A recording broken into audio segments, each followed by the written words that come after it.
तो कहानी की शुरुआत में हमें साल 2035 में पबजी कम्पेटिटिव एडवेंचर वर्ल्ड के आइलैंड बैटलफील्ड का सीन दिखाया जाता है। वहां स्क्वाड हाउस पे दो टीम्स के बीच फाइट हो रही थी। नीचे से फाइट कर रहे बंदों में से एक बोलने लगा कि घर के सामने गाड़ी फटी पड़ी है, इसलिए हम अंदर नहीं जा सकते। जिसके भी पास ग्रेनेड हो वो उसे जल्दी से घर में फेंको। इतना बोल वो स्क्वाड हाउस के ऊपर खड़े बंदों पे फायर करने लगा। तभी पीछे से किसी ने बताया कि मेरे पास एक ग्रेनेड है, लेकिन मेरे पास सिर्फ यही एक वेपन है। ये सुन वो दोनों बंदे हैरान होकर पूछने लगे कि अबे क्या तूने शुरू से और कुछ उठाया ही नहीं? वहीं स्क्वाड हाउस के ऊपर खड़े बंदे अभी भी हंसते हुए उनका मजाक उड़ाकर गोलियां चलाए जा रहे थे। ये देख नीचे खड़े दो बंदे भी जल्दी से बचने की कोशिश करने लगे।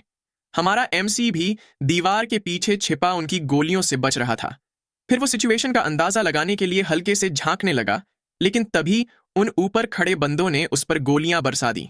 वो बोलने लगे कि लेवल 1 का हेलमेट पहनकर पिक लेने की तेरी हिम्मत भी कैसे हुई? वहीं हमारा एमसी सिचुएशन से निकलने का रास्ता ढूंढ रहा था। उसने फटाफट मन ही मन कैलकुलेशंस करना शुरू कर दिया कि उसे कितने मीटर आगे जाकर किस एंगल पे ग्रेनेड फेंकना चाहिए। उसने एरिया को एनालाइज करते हुए सोचा कि हमसे तकरीबन 20 मीटर की दूरी पे दो दुश्मन हैं। स्क्वाड हाउस की दूसरी मंजिल पे ग्रेनेड फेंकने के लिए मुझे आगे जाना पड़ेगा। नहीं, मुझे और भी 423 सेंटीमीटर आगे जाना पड़ेगा ताकि वो दोनों ही बंदे ग्रेनेड की रेंज में एक साथ आ जाए। उसके पास बैठे बंदे को समझ नहीं आ रहा था कि ये 423 सेंटीमीटर क्या बोले जा रहा है।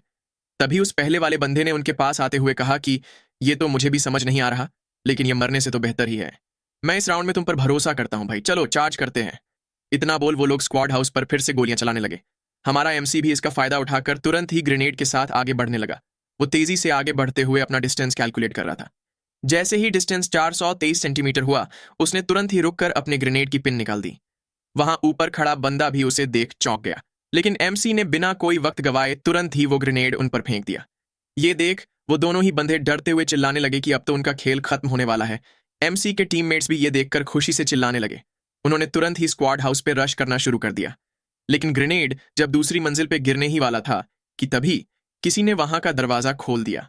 अंदर से एनिमी का एक और टीममेट ग्रेनेड की बात सुन डर के मारे बाहर निकल आया था, लेकिन उसके ऐसा करने से वो ग्रेनेड दरवाजे से टप्पा खाकर वापस गिरने लगा। ये देख एमसी की पूरी टीम के ही होश उड़ गए। वो ग्रेनेड सीधा उनके सिर पे से जाने लगा। वो जाकर उनके पीछे खड़े पेड़ पे टकराया और रगड़ता हुआ उनके सामने आ गिरा। वो चारों ही मुंह फाड़े उस ग्रेनेड को देखने लगे और देखते ही देखते वो ग्रेनेड भी फट पड़ा। उनका पूरा टीम उस ग्रेनेड की चपेट में आकर उड़ गया। एमसी को अभी भी इस पूरी घटना पे यकीन नहीं हो रहा था और ऐसे ही उनकी पूरी टीम एक ही ग्रेनेड में एलिमिनेट हो गई। अपने टीममेट की पेटियों के बीच पड़ा एमसी बोलने लगा कि मेरा नाम है Ashing, in game name mister lucky. Ashing का मतलब होता है लकी। चाइनीज लोगों में कहा जाता है कि हम वही नाम रखते हैं जो चीज हमारे पास नहीं होती, ताकि हमें वो चीज मिल जाए। लेकिन मेरी 20 साल की जिंदगी में मैं कभी भी लकी नहीं रहा। मेरे जन्म से लेकर मेरी किस्मत में अनलकी शब्द जुड़ चुका है। पैदा होते ही मैं नर्स के हाथ से गिर गया था। फिर हमें तब का सीन दिखाया जाता है जब आशिंग 8 साल का था। वो सड़क पे चलते हुए जा ही रहा था कि तभी उसे ऊपर से कुछ गिरने का एहसास हुआ, लेकिन वो स्फूर्ति दिखाते हुए अपनी जगह से पीछे हट गया, जिससे वो गमला जमीन पे जा गिरा। ये देख आशिंग चैन की सांस लेकर बोलने लगा कि क्या तुम्हें ये लगा था कि तुम मुझे हर रोज हिट कर पाओगे? लेकिन तभी उसका पैर पीछे पड़े केले के छिलके पर आ गया। इससे आशिंग जोर से जमीन पे गिर पड़ा। अपनी ऐसी किस्मत की वजह से उसे रोना आ रहा था। तभी उसकी स्कूल के ही दो और लड़के उस पर हंसते हुए उसे अनलकी गोस्ट बुलाने लगे। एक लड़का बोलने लगा कि तुम जैसे अनलकी गोस्ट से कौन ही दोस्ती करेगा। दूसरा लड़का भी उस पहले वाले लड़के से बोल रहा था कि जल्दी चलो और इस अनलकी गोस्ट से दूर रहो। आशिंग को उनकी बात बहुत बुरी लग रही थी। तभी पीछे से एक लड़की आकर उन दोनों लड़कों से बोलने लगी कि आशिंग को परेशान मत करो, वो पहले से ही काफी परेशान है। ये सुन उस लड़के ने चिढ़ते हुए कहा कि तुम अपने काम से काम रखो। वो लड़की भी आशिंग का हाल पूछ ही रही थी कि तभी ऊपर से जा रही बिल्ली ने एक और गमले को गिरा दिया। वो गमला आकर सीधा आशिंग और उस लड़की के बीच गिरा। वो दोनों ही इससे काफी ज्यादा डर गए। इसके बाद वो लड़की भी वहां से भागने लगी। वो भागते हुए बोल रहे थे कि अगर हम इसके पास रुके तो हम भी अनलकी हो जाएंगे। आशिंग पीछे से रोते हुए बोलने लगा कि मैं अनलकी गोस्ट नहीं हूं। ऐसे ही वक्त बीतता जाता है और आशिंग अपनी इस बेतुकी बदकिस्मती को बदलने की कोशिश करता रहता है। अब आशिंग 16 साल का हो चुका था। कहा जाता है कि नॉलेज किस्मत को भी बदल देता है। आशिंग 10 सालों से लाइब्रेरी में पढ़ते हुए नॉलेज से अपनी किस्मत बदलने का इंतजार करता रहा।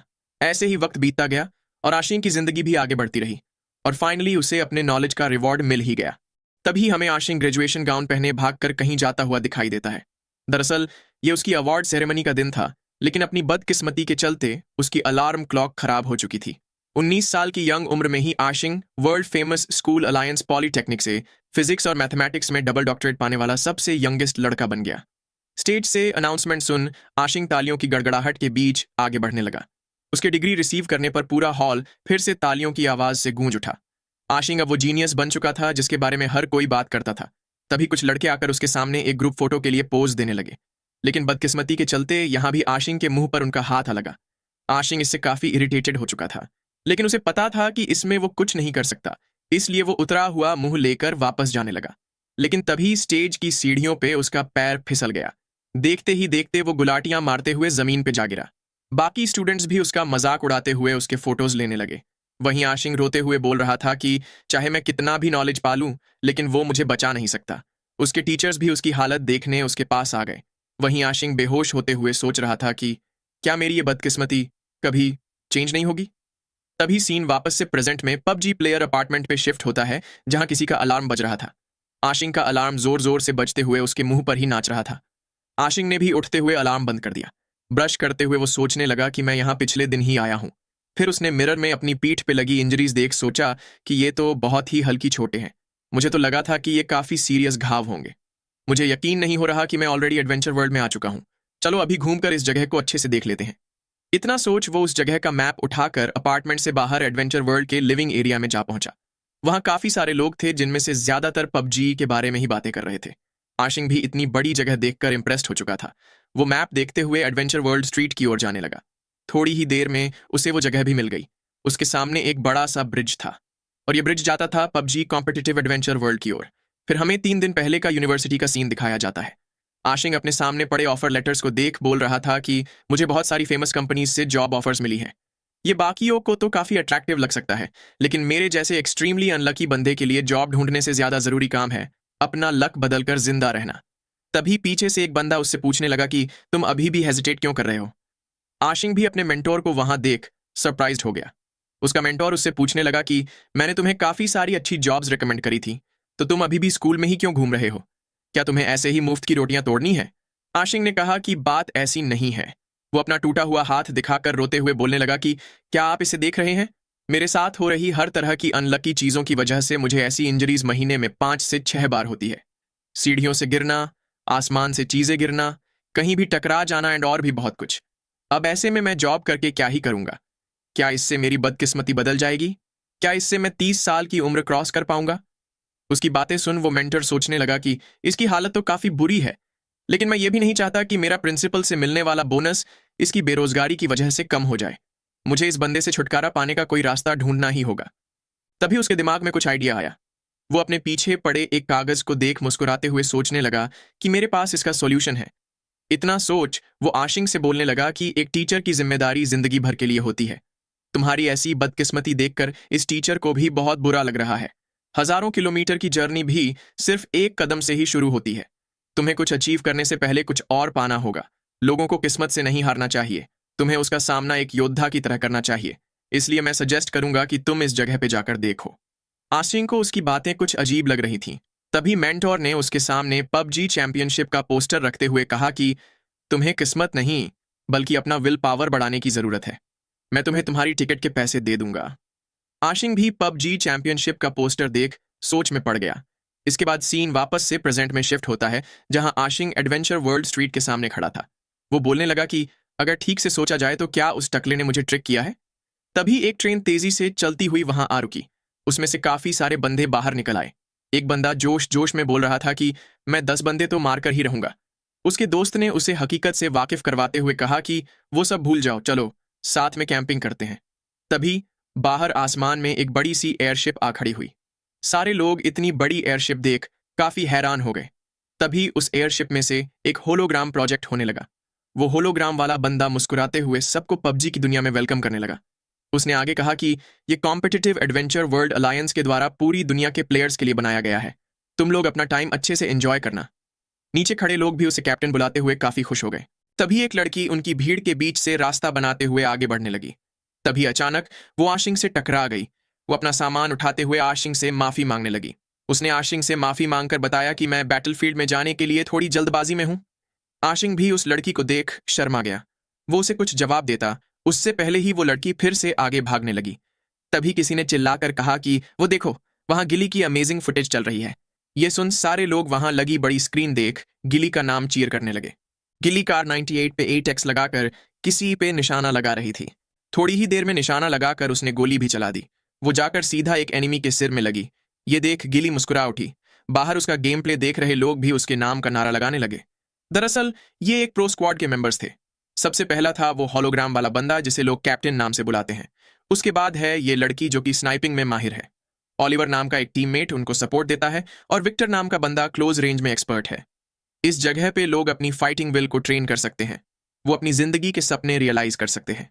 इस एनुअल चैंपियनशिप को जीतने वाली टीम को ना सिर्फ पैसे मिलते हैं बल्कि उन्हें पबजी अलायंस की पीस कीपिंग फोर्स के द्वारा रिक्रूट भी किया जाता है, जिससे वो एक ऐसे इंसान बन जाते हैं जो दुनिया बदल सके। आशिंग के पीछे खड़े बंदे कैप्टन और गिली की तारीफें कर रहे थे। वहीं कुछ और लोग विक्टर और ऑलिवर के फैंस थे। आशिंग भी ये सब देख खुश हो गया। वो सोचने लगा कि यही एक वॉरियर की विल होती है। यह है अपनी किस्मत बदलकर पबजी एलीट बनने का मौका। क्या ये वाकई में मेरी खराब किस्मत बदल सकता है? तभी उसे अपने मेंटोर की कही बातें याद आ गईं। वो सोचने लगा कि भले ही मुझे ये लगता है कि वो टकला मुझे ट्रिक कर रहा है, लेकिन मैं भी एक बार में सिर्फ एक ही कदम ले सकता हूं।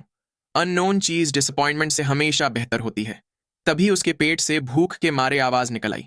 वो वहां से जाते हुए बोलने लगा कि मुझे बहुत ही ज्यादा भूख लगी है। मैंने अब तक नाश्ता भी नहीं किया। चलो कमर्शियल डिस्ट्रिक्ट में जाकर कुछ ढूंढता हूं।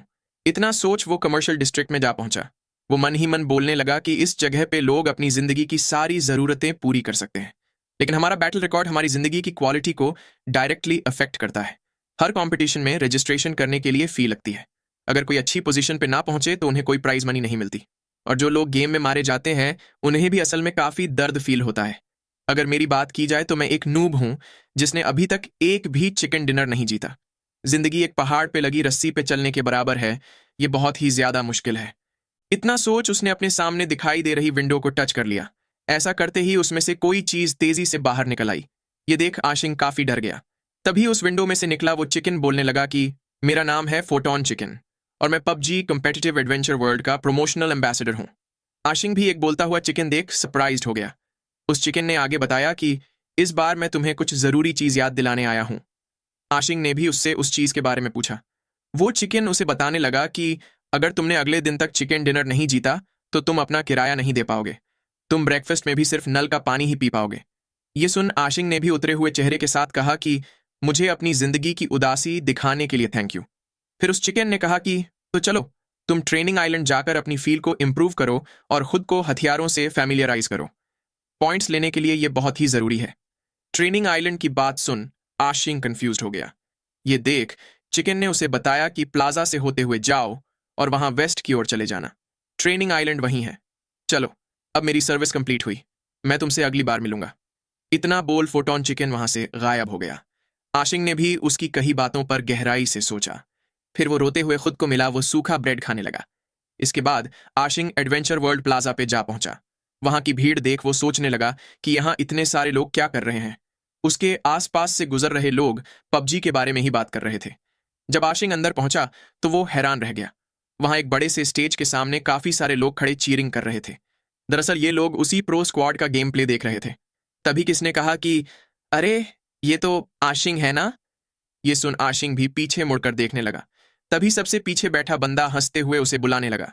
आशिंग भी दो नाम के उस बंदे को वहां देख हैरान रह गया। ये देख दो के पास खड़े बंदों ने उससे पूछा कि क्या तुम दोनों एक दूसरे को जानते हो?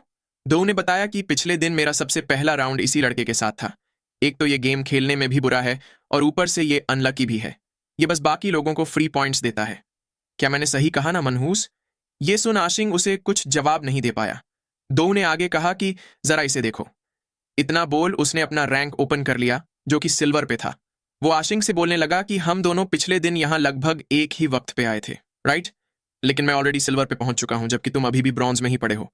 और ऐसे रैंक के साथ क्या तुम पबजी चैंपियन बनना चाहते हो? इतना बोल वो सब लोग आशिंग का मजाक उड़ाने लगे। आशिंग भी इससे काफी इरिटेट हो रहा था। वो गुस्से से बोलने लगा कि हाँ मैं पबजी चैंपियन बनना चाहता हूं। क्या इसमें तुम्हें कोई प्रॉब्लम है? इतना बोल उसने मन ही मन सोचा कि हाँ मैं उस कैप्टन की तरह बनना चाहता हूं और खुद को बदलना चाहता हूं। फिर उसने आगे कहा कि मैं बस अनलकी था, इसलिए तुम्हारे पिछले मैच को खराब करने के लिए सॉरी, लेकिन तुम इतने ज्यादा भी मत उछलो। कुत्तों की तरह दूसरों पे नीचा देखना बंद कर दो। मैं पबजी चैंपियन बनूंगा या नहीं, ये डिसाइड करने का काम तुम्हारा नहीं है। दो भी उसकी बात सुन गुस्से से उसकी ओर बढ़ गया। वो उसका कॉलर पकड़कर बोलने लगा कि तुम्हारी मुझे कुत्ता बुलाने की हिम्मत भी कैसे हुई? क्या तुम जीना नहीं चाहते? पास खड़े लोग भी ये देख हैरान हो गए। दो ने आशिंग से आगे कहा कि तुम्हारा अभी जैसा लेवल है, उससे तो पबजी चैंपियन बनना खुली आंखों से सपने देखने के बराबर है। गलती से भी मुझे बैटलफील्ड में मिल मत जाना, वरना मैं तुम्हें बदतर मौत दूंगा। आशिंग ने भी गुस्से से कहा कि हाँ, आ जाना, मैं तुमसे घंटा नहीं डरता। ये सुन दो ने उसे जोर से धक्का दे दिया। पास खड़े लोग भी उसे शांत होने को बोलने लगे। वहीं आशिंग सोचने लगा कि क्या मैं अभी कुछ ज्यादा ही इंपल्सिव था? लेकिन वो गधों की तरह ट्रीट किए जाने से तो बेहतर ही है। इसके बाद वो वहां से बाहर निकल आया। उसने मन ही मन सोचा कि एनुअल ग्रैंड फाइनल्स में पार्टिसिपेट करने के लिए हमारा रेगुलर सीजन में रैंक कम से कम एस टियर तो होना ही चाहिए। रेगुलर सीजन्स के तौर पे हर साल 6 सीजन्स होते हैं।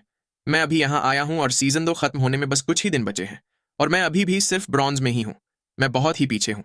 मेरे पिछले दिन किए गए बैटल एनालिसिस के मुताबिक रैंक जल्दी से बढ़ाने के लिए सॉलिड स्किल्स तो बस फाउंडेशन ही है, लेकिन टीममेट्स के बीच का कोऑपरेशन और टैक्टिक्स ही जीतने के लिए सबसे ज्यादा जरूरी है। तभी वहां पर कुछ और लोग आ गए। वो सब साथ में काफी खुश थे और चिकन डिनर जीतने के लिए एक्साइटेड थे। उनमें से एक बंदा किसी से बोल रहा था कि इस बार तुम सबसे लास्ट आए हो, इसलिए गाड़ी ढूंढने की जिम्मेदारी तुम्हारी। उस बंदे ने भी उसकी बात से अग्री कर लिया। आशिंग भी उन्हें देख टीममेट्स की बात सोच परेशान हो गया। वो सोचने लगा कि मेरी बदकिस्मती कई बार मेरे टीममेट्स के लिए बुरी साबित होती है। मैंने जिन लोगों के साथ टीम अप किया था, उनमें से ज्यादातर ने तो मुझे ब्लॉक ही कर दिया है। बड़े होते हुए भी मैंने कोई दोस्त नहीं बनाए। 4 बंदों की फिक्स स्क्वाड होना मेरे लिए एक लग्जूरियस चीज है। फिर उसने खड़े होकर आसमान में देखते हुए कहा कि नहीं, मैंने अभी अभी अपना मन बनाया था, मैं इतना जल्दी गिव अप नहीं करूंगा। इतना बोल वो अपने सामने लगा उस प्रो स्क्वाड का स्टैच्यू देखने लगा। दरअसल यही प्रो स्क्वाड पिछली बार की चैंपियन रह चुकी है। आशिंग उसे देख डिटर्मिनेशन के साथ बोलने लगा कि अब सबसे पहले मैं ट्रेनिंग आइलैंड जाऊंगा और अपनी गन स्किल्स को मास्टर करूंगा, ताकि मैं अपने टीममेट्स के लिए बोझ ना बनूं। इसके बाद हमें कोई बंदा गन चलाता हुआ दिखाई देता है। ये कोई और नहीं बल्कि आशिंग ही था। वो अपने सामने लगे टारगेट पे गोलियां चला रहा था। दरअसल वो अभी स्पेशल ट्रेनिंग आइलैंड में था। वो अपनी गन देख बोलने लगा कि ये तो वाकई में लेजेंडरी है। मुझे गेम में ये गन पहले कभी नहीं मिली। ये है M416 द डिवाइन गन। फिर वो एक्साइटेड होकर वहां पड़ी बाकी गन्स देखने लगा। उसे समझ नहीं आ रहा था कि पहले कौन सी गन ट्राई की जाए। तभी उसका ध्यान किसी चीज पर गया। ये थी AKM। तभी एक और बंदा वहां आकर आशिंग को बेवकूफ बोल कहने लगा कि बिना स्कोप के गन्स की प्रैक्टिस करना बिल्कुल भी प्रैक्टिस ना करने के बराबर ही है। आशिंग ने उसे बताया कि ऐसी गन मिलना ही मेरे लिए बड़ी किस्मत की बात है। स्कोप मिलने के बारे में तो मैं सपने में भी नहीं सोच सकता। सामने से वो बंदा घमंड से हंसते हुए बोलने लगा कि तुम बिना स्कोप के सिर्फ आयरन साइट से कुछ भी हिट नहीं कर सकते, इसलिए अपना वक्त बर्बाद मत करो।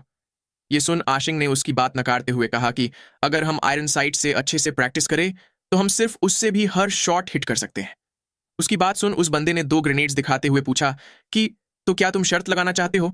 अब देखो, मैं तुम्हें कुछ लेसन सिखाता हूं। क्या तुमने बुलेट ब्लास्ट के बारे में सुना है? आशिंग उसके ग्रेनेड देख डरते हुए बोलने लगा कि भला तुम ये क्यों निकाल रहे हो? तभी उस बंदे ने जाकर वो दोनों ग्रेनेड्स अलग अलग टेबल्स पे रख दिए। ये देख आशिंग ने भी चैन की सांस ली कि ये उसके लिए नहीं था। फिर वो एक्साइटेड होकर बोलने लगा कि ये तो काफी इंटरेस्टिंग लगता है। इसे कैसे खेलना होता है? क्या उस ग्रेनेड को हिट करने वाला बंदा जीत जाएगा? उस बंदे ने शातिर मुस्कान देते हुए उसे नाम में जवाब दिया। फिर उसने बताया कि तुम्हें जीतने के लिए उस ग्रेनेड की पिन को 200 मीटर की दूरी से हिट करना होगा। उन दोनों की इस बुलेट ब्लास्ट की कंपटीशन की बात सुन वहां पर लोगों की भीड़ जमा होने लगी। आशिंग को सोच में पड़ा देख उस बंदे ने कहा कि अगर तुम चाहो तो इस शर्त से पीछे भी हट सकते हो। इतना बोल उसने मन ही मन हंसते हुए कहा कि वैसे भी तुम्हारे लिए इतने सारे लोगों के बीच हारना काफी शर्मनाक होगा। तभी आशिंग ने कहा कि चलो इसे शुरू करते हैं। तभी एक रेफरी बने बंदे ने ऊंची आवाज में बताया कि इसके रूल्स काफी सिंपल है। इस कंपटीशन को M4 गन को सिंगल शॉट मोड पे रखकर किया जाएगा। हर राउंड में दोनों लोगों को एक साथ शूट करना होगा। ऐसे राउंड्स तब तक चलते रहेंगे जब तक कोई उस ग्रेनेड की पिन को हिट करके उसे डेटोनेट ना कर दे। अगर सब कुछ क्लियर हो गया हो तो चलो पहले राउंड को शुरू करते हैं। इतना बोल उसने आसमान में गोली चला दी। आशिंग और वो बंदा दोनों ही अपनी पोजीशन लेकर रेडी बैठे थे। वो बंदा अपने स्कोप के साथ उस ग्रेनेड की पिन पे एम ले रहा था। वहीं आशिंग ने कोई स्कोप नहीं लिया था। ये देख वहां खड़े बंदे हैरान होकर बोलने लगे कि क्या ये बंदा पागल है जो M4 को आयरन साइट पे चला रहा है? इतनी दूर से ऐसे हिट करना तो इम्पॉसिबल है। तभी उन दोनों ने एक साथ गोली चला दी। उस बंदे की गोली टेबल पे जा लगी, वहीं आशिंग की गोली पूरी तरह से मिस कर गई। ये देख वो बंदा हंसकर बोलने लगा कि ये काफी क्लोज था। वहां खड़े बाकी बंदे भी आशिंग की गोली मिस होने पर उसे बेवकूफ बुलाते हुए मजाक उड़ाने लगे। आशिंग भी अपनी आयरन साइट को देखते हुए कुछ सोच रहा था। तभी रेफरी ने दूसरा राउंड शुरू कर दिया। उस बंदे ने भी तुरंत ही गोली चला दी, जो कि इस बार ग्रेनेड को जा लगी। ये देख पीछे खड़े लोग उसकी तारीफें करने लगे। फिर आशिंग ने भी निशाना लगाकर गोली चला दी, लेकिन उसकी गोली सिर्फ टेबल को ही लग पाई। ये देख वहां खड़े लोग फिर से आशिंग का मजाक उड़ाने लगे। उस बंदे ने भी आशिंग के पास आते हुए कहा कि चलो इस बार कम से कम टेबल को तो हिट किया। वहीं आशिंग उसकी बात इग्नोर कर मन ही मन सोच रहा था कि मैंने पिन को एम किया था, लेकिन बुलेट की ट्रेजेक्ट्री 5 डिग्री साइड की ओर चली गई। लगता है लॉन्ग रेंज शूटिंग में कुछ डेटा डायमेंशंस कंसिडर करने होते हैं। वो बंदा भी आशिंग के खुद को इग्नोर करने पर गुस्से से भर गया, लेकिन आशिंग का ध्यान सिर्फ उस ग्रेनेड की पिन पर ही था। उस बंदे ने भी अपनी जगह पर वापस जाते हुए कहा कि तुम्हारा तो कोई चांस ही नहीं है, अगले राउंड में मैं तुरंत ही गेम को खत्म कर दूंगा। रेफरी ने भी तीसरा राउंड शुरू कर दिया। तभी वहां पर काफी तेज हवा का झोंका आ गया। उस बंदे और आशिंग ने भी एक साथ अपनी अपनी गन से फायर कर दिया, लेकिन उस बंदे की गोली फिर से सिर्फ ग्रेनेड को ही लगी। फिर वो आशिंग पे हंसते हुए सोचने लगा कि उसकी गोली भी हिट नहीं करने वाली। इतना सोच उसने आशिंग के ग्रेनेड को देखा, जो कि अभी भी वैसा का वैसा ही था। ये देख उसने हंसते हुए कहा कि लगता है हमें अब एक और राउंड खेलना होगा। लेकिन आशिंग ने अपनी जगह से उठते हुए उसे ना में जवाब देकर बताया कि ये खत्म हो चुका है। वो बंदा भी ये सुन कंफ्यूज हो गया। तभी उसे पीछे से आशिंग का ग्रेनेड फटने की आवाज सुनाई दी। ये देख उसके साथ साथ वहां खड़े सारे लोगों के होश उड़ गए। रेफरी ने भी आशिंग को विनर अनाउंस कर दिया। वहीं वो बंदा हैरान होकर सोचने लगा कि आखिर मेरी स्किल्स हार कैसे सकती है। तभी आशिंग ने उसे बताया कि मैं पहले राउंड से ही देख पा रहा था कि तुम मुझसे काफी ज्यादा एक्सपीरियंस्ड हो, इसलिए दूसरे राउंड में मैंने तुम्हारी मूवमेंट्स को रेफरेंस किया था। शूटिंग करते वक्त मैंने गोली पे लग रही ग्रेविटी को कैलकुलेट करने के साथ ही अपनी ब्रीदिंग रिदम को भी एडजस्ट किया। लेकिन तीसरे राउंड में काफी तेज हवा का झोंका आ गया था, और लॉन्ग रेंज शूटिंग में हवा की फोर्स का काफी बड़ा इंपैक्ट होता है। इसलिए मैंने तीनों डिमेंशंस की बुलेट पे लगने वाली कंबाइंड इन्फ्लुएंस को कैलकुलेट किया। क्या तुमने ये नोटिस नहीं किया था? तीसरे राउंड में हवा की स्पीड 5 मीटर प्रति सेकंड से बढ़कर 46 मीटर प्रति सेकंड हो गई थी। इससे तुम और भी ज्यादा इनएक्यूरेट हो जाते। वो बंदा उसकी बातें सुन बहुत चक्का रह गया। वो आशिंग को देख सोचने लगा कि इस लड़के का दिमाग अलग ही लेवल पर है। क्या ये एक मॉन्स्टर है? इतना सोच उसने कहा कि ठीक है, मैं हार मानता हूं। तभी आशिंग उसे उंगली दिखाने लगा। आशिंग ने उसके सामने बैठते हुए कहा कि इतना भी सीरियस मत हो, ये गेम तो बस मजे के लिए है। जिंदगी में सबसे जरूरी चीज होती है खुश रहना। इतना बोल वो जीभ दिखाकर हंसने लगा। वहीं वो बंदा उसकी कैलकुलेशंस करने वाली बात याद कर सोचने लगा कि तुम ही सबसे ज्यादा सीरियस हो। ऐसे ही रात के 10 बज जाते हैं। आशिंग अभी भी ट्रेनिंग ग्राउंड में खड़ा मन ही मन बोल रहा था कि मैं जल्द से जल्द सारे वेपन्स की डिटेल्ड प्रॉपर्टीज सीखना चाहता हूं, इंक्लूडिंग इनर्शिया, रेंज और बुलेट एरिया। मैं इस बात की गारंटी दे सकता हूं कि मुझे चाहे कितनी भी बकवास गन मिले, मैं उसे अच्छे से यूज कर सकता हूं। S12K 1990 में प्रोड्यूस हुई थी। इस गन का फायर रेट बाकी शॉटगन से बहुत ही ज्यादा है। इसका मैक्सिमम फायर रेट है हर 30 सेकंड में लगभग 140 राउंड्स। S12K में बिना एक्सटेंडेड मैगजीन के 5 गोलियां होती है, और एक्सटेंडेड मैग के साथ 8 गोलियां होती है। S12K हर बुलेट में 22 का डैमेज देती है, और इसके हर शॉट में 9 पैलेट्स होते हैं। ये लेवल 3 का आर्मर पहने एनिमी को तुरंत ही एक शॉट में मारने के लिए काफी होता है। इसके बाद आशिंग ने वेक्टर उठा ली। उसने मन ही मन सोचा कि इस गन का अनइवन रिकॉयल है, और इसका डिजाइन सीवियर रिकॉयल को कम करता है। ये गन 0.45 की गोलियों पे चलती है। इतना सोच उसने एक शॉट लगा दिया जो कि सीधा निशाने पे जाकर लगा। ये देख वो सोचने लगा कि ऐसी एक्यूरेसी के साथ बैटलफील्ड में जाने में कोई दिक्कत नहीं होगी। इसके बाद हमें बैटलफील्ड का सीन दिखाया जाता है। एक बंदा हंसते हुए अपने टीममेट से बोल रहा था कि उन सबको मार डालो, किसी को भी जिंदा मत छोड़ना। वहीं सामने कवर में छिपी आशिंग की टीम का एक बंदा इस बात से परेशान था कि आखिर इतना दूर कूदने के बाद भी उन पर एम्बुश कैसे हो गया। उसे समझ नहीं आ रहा था कि अब क्या किया जाए। फिर वो दोनों परेशान बैठे आशिंग को देखने लगे। आशिंग ऑकवर्डली हंसते हुए मन ही मन बोल रहा था कि मैं अब तक सिर्फ ऐसी छोटी पिस्टल्स ही ढूंढ पाया हूं। मेरी बदकिस्मती वाकई में अमेजिंग है। वहीं उसके बंदे भी ये देख चिल्लाते हुए पूछने लगे कि अबे तुझे अब तक सिर्फ पिस्टल ही कैसे मिली है, बाकी गियर का क्या? आशिंग ने मन ही मन कहा कि चलो मैं तुम्हें अपनी ट्रेनिंग का रिजल्ट दिखाता हूं। इतना सोच उसने अपने बंदों से कहा कि तुम लोग मेरी बात सुनो। लेकिन उसके टीममेट्स तो कब के वहां से भाग चुके थे। तभी एक ग्रेनेड उड़ता हुआ आशिंग के पास आने लगा। आशिंग तुरंत ही उस जगह से भाग निकला, जिससे वो उस ग्रेनेड के धमाके से बच गया। उसने अपनी पिस्टल रेडी करते हुए कहा कि अगर तुम लोगों का नंबर मुझसे ज्यादा है तो मैं सिर्फ यही कर सकता हूं। इतना बोल वो पीछे से उस एनिमी टीम पे कूद पड़ा। उसने वहां गाड़ी के पास खड़े पीले बाल वाले बंदे को देख कहा कि एक चोर को पकड़ने के लिए सबसे पहले मुझे राजा को पकड़ना होगा। वो बंदा भी अपने पीछे से हुए इस हमले से चौंक गया। आशिंग बिल्कुल उसके सिर पे था। वो मन ही मन सोच रहा था कि मेरी ट्रेनिंग के हिसाब से इस पिस्टल का हिट रेट 100% है। इतना सोच उसने गोली चला दी। ये देख वो बंदा भी सोचने लगा कि अब तो मेरा खेल खत्म हो जाएगा। आशिंग ने उन पर कुछ और गोलियां भी चला दी। अब उसकी सारी एमो खत्म हो चुकी थी। एनिमी टीम के बंदे भी अपने लीडर पे हुआ ये हमला देख हैरान रह गए। उनका बॉस भी डरते हुए अपनी बॉडी पे गोलियां चेक करने लगा। तभी उसके टीममेट ने उसे पीछे दीवार पे लगी गोलियां दिखाते हुए बताया कि उस बंदे ने सारी गोलियां मिस कर दी हैं। वो टारगेट के आसपास भी नहीं थी। ये देख उस लीडर ने चैन की सांस ली। फिर उसने गुस्से से अपनी शॉटगन उठाते हुए आशिंग से कहा कि अब तो तू गया। लेकिन तभी उसका बंदा कुछ देखकर सरप्राइज्ड हो गया।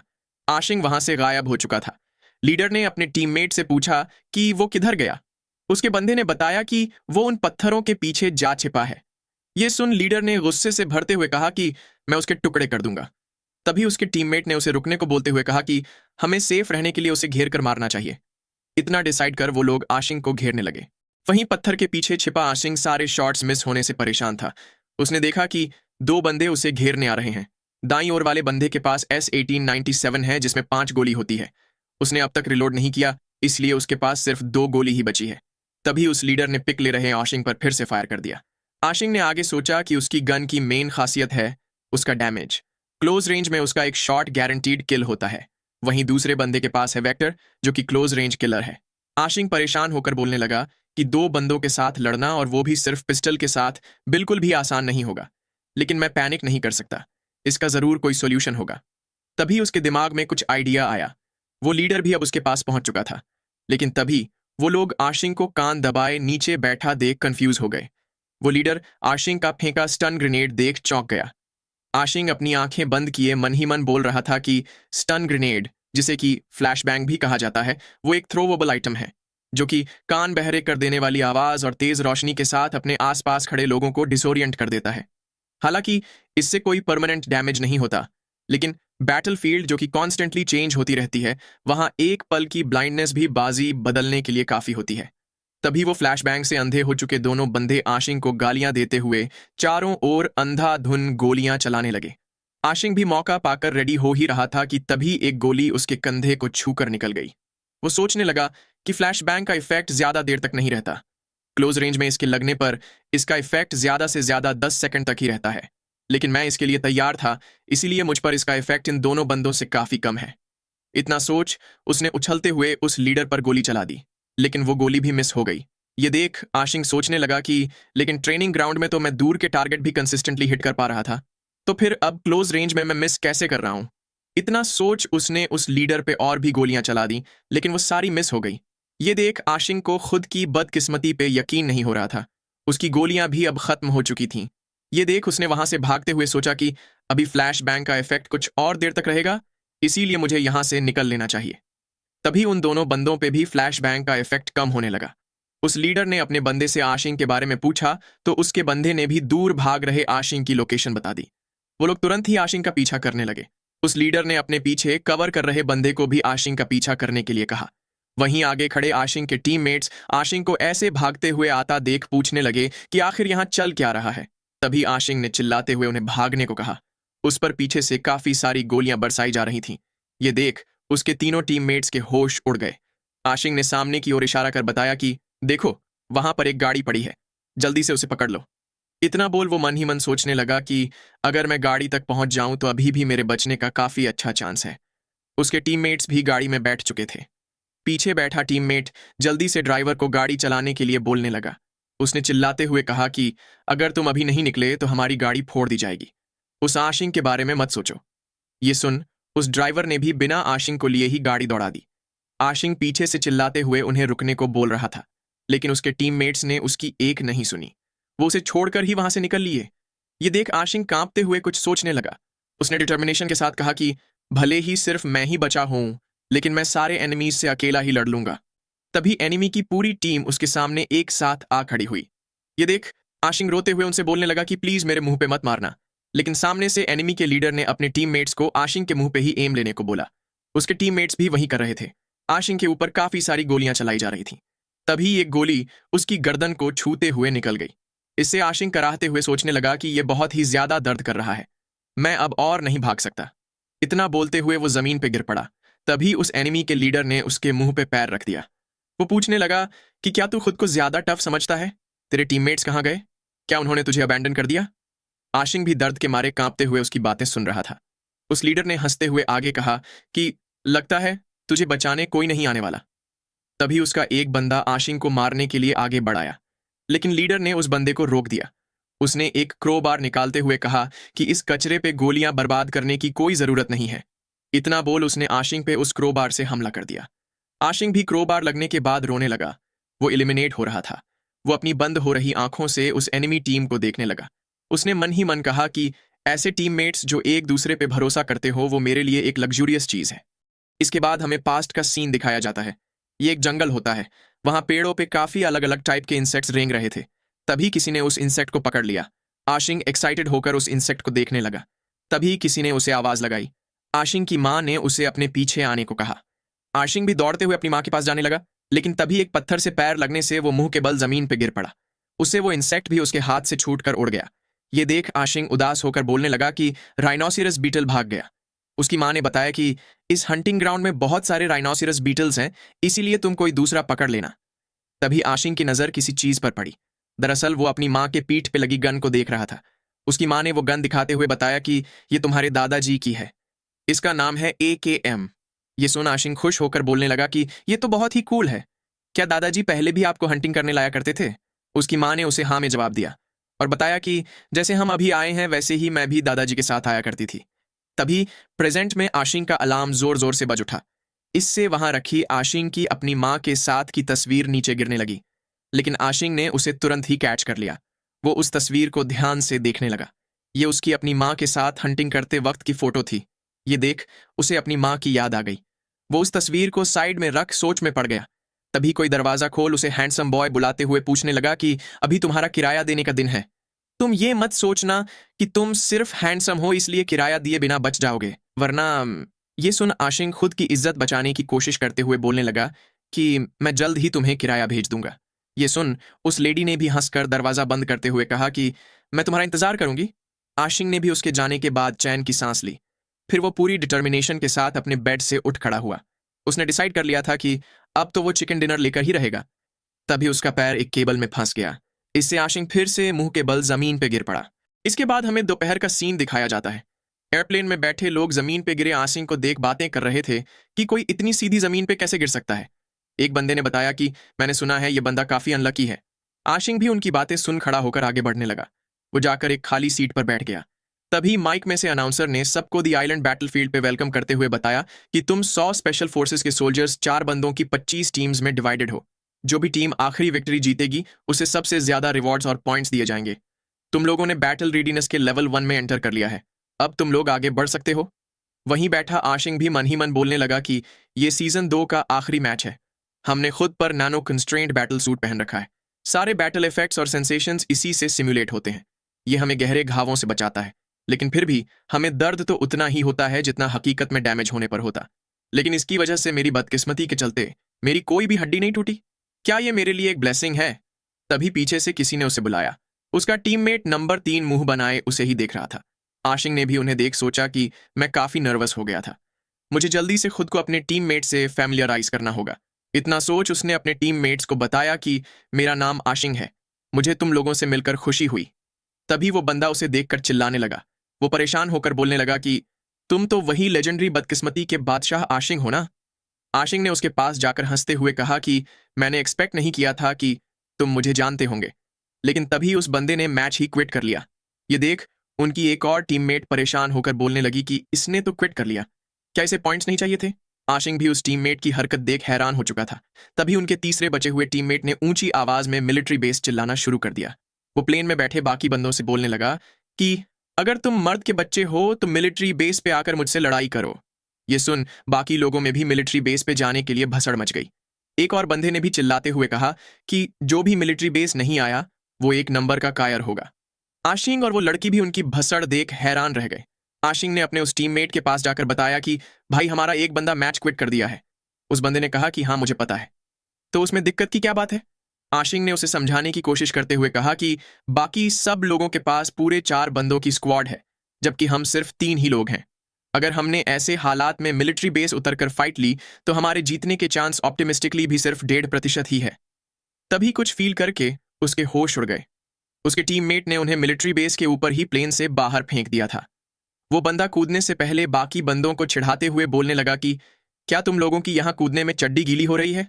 तुम सबके सब एक नंबर के कायर हो। ये देख वहां खड़े बंदे भी उस पर काफी गुस्सा हो गए। उस बंदे ने कहा कि जो भी यहां नहीं कूदा वो कायर कहलाएगा। इतना बोल वो उन लोगों को मिडल फिंगर दिखाते हुए प्लेन से कूद गया। उसके पीछे कुछ और टीम्स भी गुस्से से उसे मारने के लिए कूद पड़ी। आशिंग इतनी सारी टीम्स को मिलिट्री बेस आता देख परेशान हो गया। वो अपने उस टीममेट से बोलने लगा कि तुमने सब बर्बाद कर दिया, हम लोग लैंड होते ही मारे जाएंगे। वो लड़की भी काफी डरी हुई थी। ये देख उस बंदे ने शातिर मुस्कान देते हुए कहा कि लड़की, तुम चिंता मत करो, सब कुछ मुझ पर छोड़ दो। क्या तुम लोगों को पता भी है कि मैं कौन हूं? तभी कुछ लोगों के पैराशूट्स खुल गए। ये देख आशिंग ने चिल्लाते हुए कहा कि उन लोगों ने हमसे पहले लैंड करके गन्स भी उठा ली है। लेकिन उस बंदे ने वैसे ही बेफिक्र होकर बताया कि मैं तो उन 3 छोटे वेयरहाउसेस पे उतरने वाला बंदा हूं। तभी उन वेयरहाउसेस पे भी कुछ बंदे लैंड कर गए। ये देख आशिंग पैनिक करते हुए बोलने लगा कि वहां भी कुछ लोग घर में घुस चुके हैं। अभी भी हमारे पास बाहर उन पेड़ों में भागने का मौका है। ये सुन वो बंदा हंसते हुए बोलने लगा कि हम लोग सी बिल्डिंग को डोमिनेट करेंगे। मैं हूं गॉड ऑफ वॉर जो पूरे मिलिट्री बेस को कंट्रोल करता है। मेरा नाम है। लेकिन वो आगे कुछ बोल पाता इससे पहले ही नीचे पहुंच चुके बंदे ने उन पर गोलियां चला दी। इससे वो बंदा हवा में ही खत्म हो गया। ऐसे ही उनका एक और टीममेट भी बिना कुछ किए ही एलिमिनेट हो गया। ये देख वो लड़की काफी परेशान हो गई।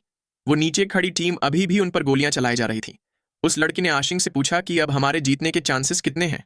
आशिंग ने परेशान होकर बताया कि अगर हमने कुछ नहीं किया तो हमारे जीतने के चांसेस सिर्फ 0.001% ही हैं। वहीं वो नीचे खड़े बंदे अभी भी उन पर गोलियां चलाए जा रहे थे।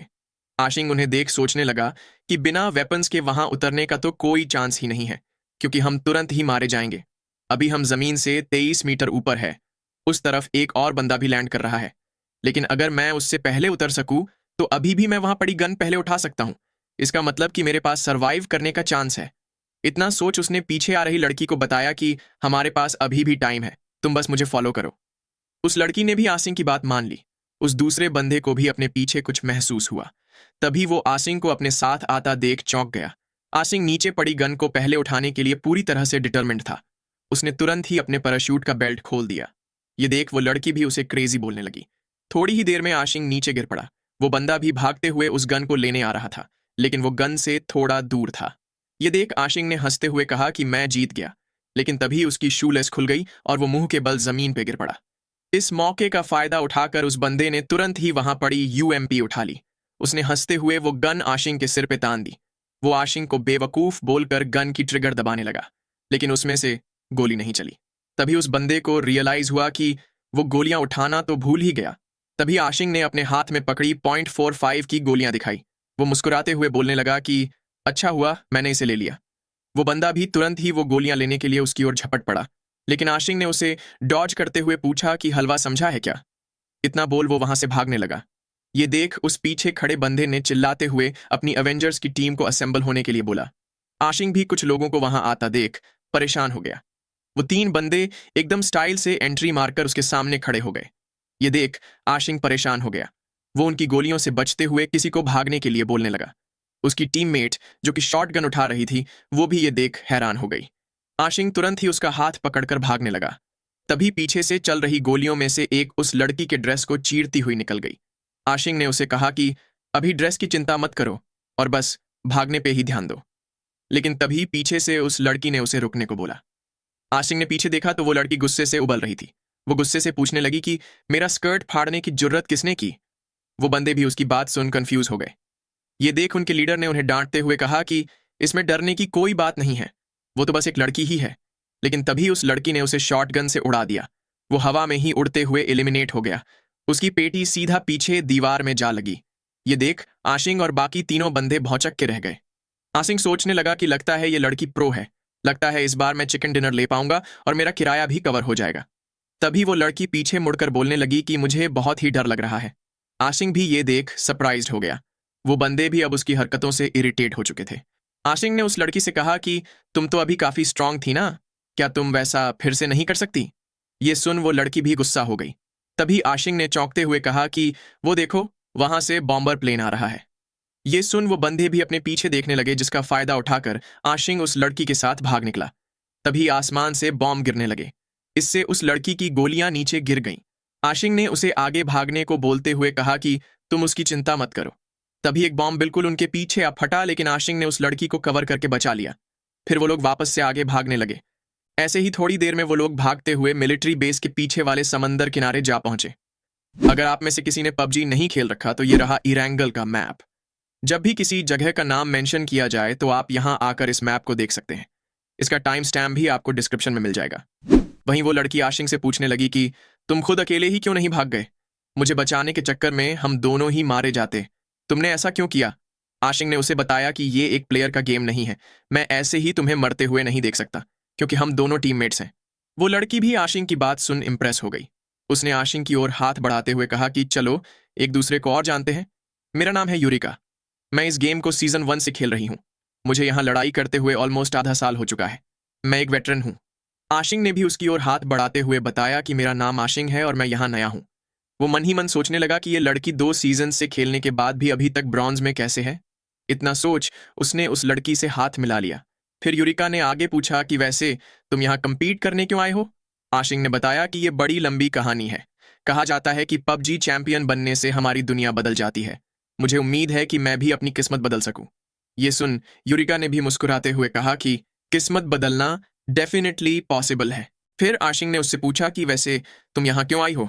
यूरिका ने बताया कि मैं तो हर सीजन नए कपड़े कलेक्ट करने आई हूँ, लेकिन ये अफसोस की बात है कि अभी मेरा ये ड्रेस खराब हो गया। खैर, हारना या जितना तो सिर्फ एक गेम है, लेकिन खूबसूरती हमेशा रहती है। ये सुन आशिंग उसे देख शर्माते हुए सोचने लगा कि ये तो वाकई में खूबसूरत है। क्या मैं इसके साथ फिक्स टीममेट बन सकता हूँ? नहीं, मैं बहुत ही बदकिस्मत हूँ। मैं इसके लिए भी बुरा साबित होऊंगा। तभी यूरिका की आवाज लगाने से वो चौंक गया। यूरिका ने उससे कहा कि अभी मुझे बचाने के लिए तुम्हारा शुक्रिया। क्या हम फिक्स टीममेट्स बन सकते हैं? आशिंग भी उसकी बात सुन हैरान रह गया। ये देख यूरिका माफी मांगकर पूछने लगी कि क्या तुम्हारे पास फिक्स टीममेट्स ऑलरेडी हैं? आशिंग ने उसे तुरंत ही ना में जवाब दिया। उसने बताया कि मैंने तो बस ये एक्सपेक्ट नहीं किया था कि तुम कुछ ऐसा पूछोगी, क्योंकि मैं अभी भी एक नूब और काफी बदकिस्मत हूं। ये सुन यूरिका बोलने लगी कि इसमें चिंता करने की कोई बात नहीं है। मैं तुम्हें अपनी शरण में लेती हूँ। हालांकि अभी भी मैं एनिमी को देखकर थोड़ी डर जाती हूँ। ये देख आशिंग भी कंफ्यूज हो गया। फिर उसने अपनी विंडो ओपन करके उसे फ्रेंड लिस्ट में ऐड कर लिया। इसके बाद यूरिका ने पूछा कि क्या तुमने ये डिसाइड कर लिया है? फिक्स्ड टीममेट्स बनने का मतलब होता है जिंदगी और मौत में एक दूसरे के साथ खड़े रहना। क्या तुम इससे अग्री करते हो? आशिंग उसकी बात सुन सोच में पड़ गया। उसे याद आने लगा कि बचपन से अब तक लोग उसे कैसे ट्रीट करते आ रहे हैं। ये सब याद कर उसने यूरिका से कहा कि हाँ, मैं अग्री करता हूं। तभी यूरिका की नजर आशिंग के अकाउंट पर गई। वो हैरान होकर पूछने लगी कि क्या मैं ही तुम्हारी पहली फ्रेंड हूं? आशिंग ने बताया कि हाँ, तुम ही मेरी एकमात्र फ्रेंड हो। ये सुन यूरिका भी शर्माते हुए उसे देखने लगी। ये देख आशिंग ने तुरंत ही पीछे हटकर सफाई देते हुए कहा कि नहीं, ऐसी कोई बात नहीं है। तभी उसका बैलेंस बिगड़ गया और वो समंदर के पानी में गिर गया। फिर हमें थोड़ी देर बाद का सीन दिखाया जाता है। आशिंग के समंदर में गिर जाने से उन्हें किनारे तक पहुंचने में 10 मिनट लग गए थे। लेकिन अच्छी बात यह थी कि कम से कम यूरिका के पास तो वेपन था। आशिंग ने यूरिका से पूछा कि अब हमें कहां जाना चाहिए? यूरिका ने मैप ओपन करते हुए कहा कि मैं ये देख लेती हूं कि सर्कल कहां शिफ्ट हो रहा है। आशिंग मैप की ओर इशारा कर पूछने लगा कि क्या यही वो सर्कल है जिसकी तुम बात कर रही हो? तभी आशिंग कुछ फील करके चौंक गया। वो लोग ब्लू सर्कल से बाहर हो गए थे। हर तरफ लोग जोन की ओर भागने लगे थे। आशिंग और यूरिका अभी मिलिट्री बेस के पास थे, जबकि जोन पॉचिंकी की ओर बना था। आशिंग ब्लू जोन को देख परेशान होकर पूछने लगा कि आखिर ये क्या है। तभी यूरिका ने उसे खींचते हुए भागने को बोला। उसने आशिंग को बताया कि ये सिग्नल सर्कल है। हम लोग ये गेम खेलते वक्त जो कॉम्बैट सूट पहने रखते हैं, उसे सिर्फ सिग्नल सर्कल के अंदर ही सिग्नल्स मिलते हैं, और जब कॉम्बैट सूट को सिग्नल्स मिलना बंद हो जाता है तो हम एलिमिनेट हो जाते हैं। ये सुन आशिंग हैरान रह गया। फिर वो भी तेजी से भागते हुए पूछने लगा कि तो फिर अब हम क्या करें? यूरिका ने उसे बताया कि इसमें कोई दिक्कत की बात नहीं है। हमें बस सिग्नल कट होने से पहले सेफ जोन में पहुंचना होगा। वहीं आशिंग पूछ रहा था कि ये सिग्नल सर्कल का सीन तो काफी ज्यादा ही मुश्किल हो जाएगा। आखिर मैंने अब तक इसके बारे में क्यों नहीं सुना? क्या ये कोई नया रूल है? यूरिका ने उसकी ओर देख बताया कि ये रूल गेम में हमेशा से ही रहा है। क्या तुम हर बार सर्कल क्लोज होने से पहले ही मर जाते थे? ये सुन आशिंग ने अपनी पिछली गेम्स याद कर कहा कि शायद ऐसा ही लगता है। यूरिका ने उसे कहा कि कोई बात नहीं, मुझे फॉलो करते रहो और तुम सब कुछ सीख जाओगे। आशिंग ने पूछा कि लेकिन तुम तो मुझसे छोटी हो ना। यूरिका ने कहा कि इससे कोई फर्क नहीं पड़ता। तभी वो आगे लगे पेड़ पे जा टकराई। ऐसे ही वो लोग गिरते पड़ते आगे बढ़ते रहे। कुछ देर बाद वो काफी मुश्किलों का सामना करते हुए ब्लू जोन से बाहर भी पहुंच गए। यूरिका परेशान होकर बोलने लगी कि अगर हम जल्दी से जोन में नहीं पहुंचे तो हमारा सामना किनारे पर कैंपिंग कर रहे बंदों से हो जाएगा। आशिंग ने पूछा कि तुम्हारे कहने का मतलब क्या है। यूरिका ने उसे बताया कि वो ऐसी टीम्स होती है जो सेफ जोन में पहले पहुंचकर सर्कल के किनारे पे कोई अच्छी जगह पकड़ लेती है और जोन में एंटर हो रहे लोगों को स्नाइप करती है। ये सुन आशिंग बोलने लगा कि ये तो पॉइंट्स अर्न करने का काफी अच्छा तरीका है। यूरिका ने उसकी बात से अग्री करते हुए बताया कि अगर हमें सर्कल के किनारे पर रोक लिया गया तो हम बड़ी मुसीबत में फंस जाएंगे। ये सुन आशिंग ने पूछा कि तो फिर हम उन्हें अवॉइड कैसे करें। यूरिका ने उसे हाथ देकर खड़े करते हुए कहा कि तुम चिंता मत करो, मैं तुम्हें सबसे सेफेस्ट राउट से ले जाऊंगी। तभी वहां पर गोली चलने की आवाज गूंज उठी। ये सुन यूरिका और आशिंग चौंक गए। ये वही दो होता है जो आशिंग को प्लाजा में परेशान कर रहा था। वो यूरिका और आशिंग को देख ईवल स्माइल देने लगा। तभी उसके बंधे ने पूछा कि हमने तो डिसाइड किया था ना कि हम कैंपिंग करेंगे। दो ने इरिटेट होकर कहा कि सिर्फ नूब्स ही ऐसे कैंपिंग करते हैं। मैं दो एक असली मर्द हूं जो सामने से वार करता है। आशिंग भी दो को देख हैरान रह गया। दो भी आशिंग को देख बोलने लगा कि अरे ये तो वही अनलकी गोस्ट आशिंग है ना। आशिंग ये सुन उससे कुछ बोलने जा ही रहा था कि तभी दो की पूरी टीम ने उस पर गोलियां चला दी। आशिंग ने तेजी से उनकी सारी गोलियां डॉज कर लीं। फिर उसने काउंटर अटैक करने का डिसाइड किया। उसने अपने हाथ में पकड़ा क्रोबार जोर से उन लोगों की ओर फेंक दिया। सामने से दो ने भी उस पर गोली चला दी।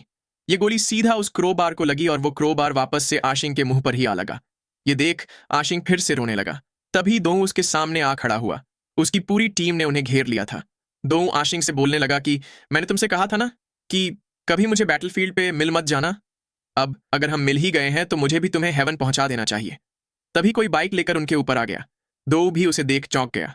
उस बाइक का आगे का टायर सीधा उसके मुंह पे आ लगा। उस लड़की ने भी आगे जाकर बाइक रोक दी। वो जमीन पे बेहाल होकर पड़े दो को देखने लगी। तभी दो के टीममेट्स ने उस पर गोलियां चला दी। ये देख वो लड़की अपना बाइक मोड़कर वापस से उनकी ओर बढ़ने लगी। उसने अपनी बाइक का एक्सेलरेटर पूरा घुमा दिया। इससे उसकी बाइक हवा में उछल गई। उसने एक के बाद एक दो के बंदों को अपनी बाइक से ही मारना शुरू कर दिया। दो भी उसे अपनी ओर आते देख डर के मारे चिल्लाने लगा, लेकिन उस लड़की ने उसे भी उड़ा दिया। ये देख दो गुस्से से चिल्लाते हुए बोलने लगा कि अबे साले, तेरी मुझे मारने की हिम्मत भी कैसे हुई। तभी उस लड़की ने उन पर गोलियां चला दी। ये देख दो अपने हाथ खड़े कर बोलने लगा कि महारानी प्लीज इस नादान बच्चे की जिंदगी बख्श दीजिए। वो लड़की भी उसे अपनी बाइक से उड़ाते हुए वहां से निकल गई। यूरिका और आशिंग भी उसे अपनी ओर आता देख डर गए। तभी उस लड़की ने उन पर अपनी गन तान दी, लेकिन तभी उसकी नजर यूरिका पर पड़ी। वो यूरिका को ध्यान से देखने लगी। वहां कुछ तो ऐसा था जिसकी वजह से उस लड़की ने उन पर गोलियां नहीं चलाई। वो ऐसे ही वहां से निकल गई। ये देख आशिंग ने पूछा कि क्या ये हमें मारने नहीं वाली। तभी यूरिका तेजी से खड़ी होकर बोलने लगी कि जल्दी यहां से निकलो। तभी दो ने फिर से आसमान में गोली चला दी। वो चिढ़ते हुए आशिंग से पूछने लगा कि अब क्या तुम ऐसे दूसरों के साथ भी हाथ मिलाने लगे हो। आशिंग ने अपनी सफाई देते हुए उसे बताया कि मैं उस लड़की को नहीं जानता। ये सुन दो ने गुस्से से उस पर अपनी गन तानते हुए पूछा कि तो फिर क्या वो ऐसे ही तुम्हें बचाने के लिए यहां आई थी।